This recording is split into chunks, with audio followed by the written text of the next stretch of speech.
There's a moment in every person's life with a serious illness where the thing that breaks them is not the diagnosis. It's something smaller. It's something they never thought they'd ever lose. For Madhvi, it was a walk from her bed to the washroom. Now, she was 57. She had raised her family. She had cooked thousands of meals in her kitchen. She had held her little world together with her own two hands. And one day, those hands started shaking. And then she couldn't walk the 10 feet from her own bed to the bathroom on her own. Her doctors had a name for it: Parkinson's. They also had a message, even though they never said it out aloud to her. This is your life now. Learn to manage it. 3 months later, Madhvi walked to that bathroom herself. No help, no hand to hold, just her body remembering how to be hers again. And this is her story.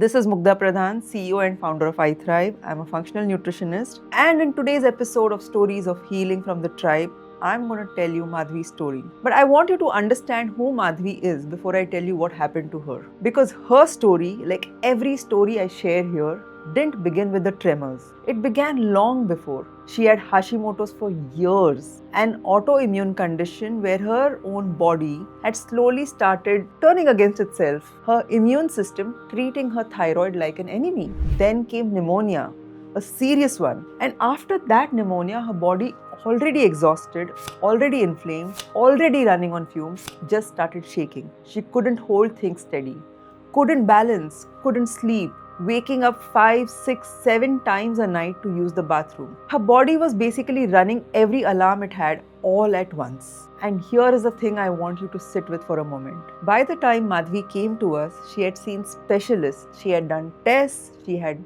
taken medications, but no one had ever sat with her and asked, why is your body even doing this? What has it been trying to carry? What has it been asking for years that it has not received? When the body speaks in symptoms, it's not failing and it's not broken. It's just asking to be heard. When Madhvi came to us, one of the first things we did for her was what we always do. We stopped looking at the symptoms and we started looking at her.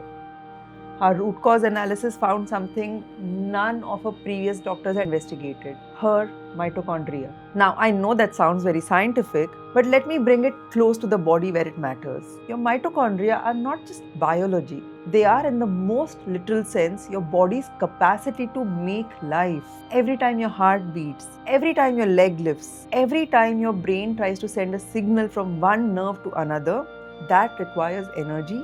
And that energy is made by your tiny mitochondria. When Parkinson's develop, and this is the part that most people are never told, it's not simply a disease of the brain. It is a crisis of cellular energy. The neurons that control movement need more energy than almost any other cells in the body. And when they can't get it, when the mitochondria are exhausted, infected, inflamed, depleted, those signals start becoming garbled. Your hands shake because the message from your brain can no longer travel clearly. In Madhvi, we found what had been slowly robbing her cells: infection, deep systemic inflammation, insulin resistance, and Hashimoto's, the autoimmune storm that had already been running in her body quietly like a fire in the walls. Her cells weren't really broken, they were starving, and no one had really thought to feed them. And I think about how many people are sitting with a diagnosis right now that feels like a locked door, like Parkinson's, Hashimoto's, chronic fatigue,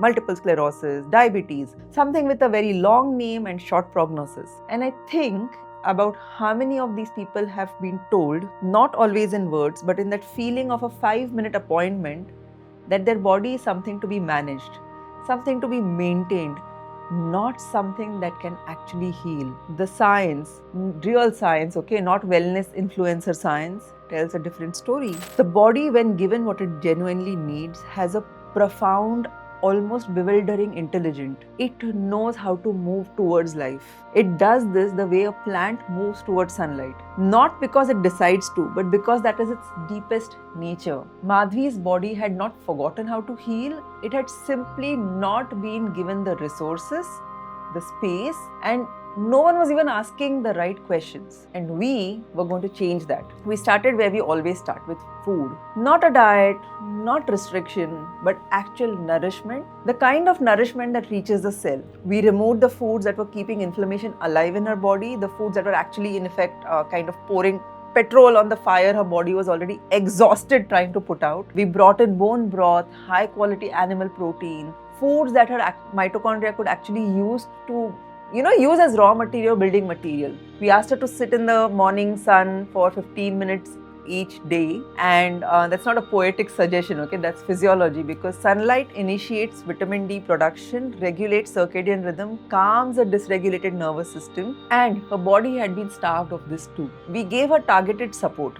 Vitamin C from whole food sources, omega-3 fatty acids to reduce inflammation, NAC, NADH, CoQ10 molecules that are literally the raw material of mitochondrial energy production. And because infection was part of her picture, we addressed that too. In the second month, we looked at what was coming in through her environment, right? Like the toxins, like her personal care products, household cleaners, mold in the environment, the invisible burden of toxic load that most conventional medicine systems ignore completely. And then we watched her body begin, slowly and then unmistakably, to respond. And there's a moment in every healing story that I return to, okay, not the test results, not the before-after pictures, the moment. For Madhavi, it was about 6 weeks in. She called her nutritionist and she said, "I walked to the bathroom by myself today." She didn't say, "I'm cured."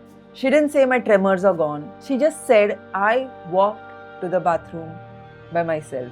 I mean, that was the moment in her story. And she was crying when she said that. Because what she got back in that walk wasn't just her mobility, right? For her, as a woman, it was her dignity, her privacy, her sense of being a person who can take care of herself, her independence, rather than the person who needs to be taken care of. She got herself back. By the end of 3 months, her muscle strength had returned and she could maintain her balance. The nighttime waking that was fracturing her sleep had reduced dramatically. Her facial expressions, okay, which Parkinson's had kind of flattened into a kind of stillness, came back. Her family said they could see her again. She lost 7 kgs, again, not from restriction, but from her body being able to let go of what it was holding, the inflammation. Now, what I want to leave you with is not a medical claim. It is something that every ancient healing tradition and now the most rigorous modern science is saying in the same breath. Your body is not your enemy. The symptoms, the shaking, the exhaustion, the inflammation, the weight, the sleeplessness, these are not failures. These are communications. They are your body in the only language it has, telling you something that it needs and has been missing for a very long time. When we stop fighting the symptoms and start listening to them, when we ask why instead of just what, when we treat the whole person, the cells, the nervous system, the lived history, the emotional landscape, not just the diagnosis on a piece of paper, remarkable things become possible. Madhavi taught me that. Her cells taught me that. And maybe if you're watching this, your cells are trying to teach you something too. If something in what I've shared today has landed for you, if some part of you recognizes Madhavi's story in your own life or someone you love, I want you to know that we are here. Not to fix you, not to manage you, but to see you and ask the questions that haven't been asked yet. That's what iThrive is for.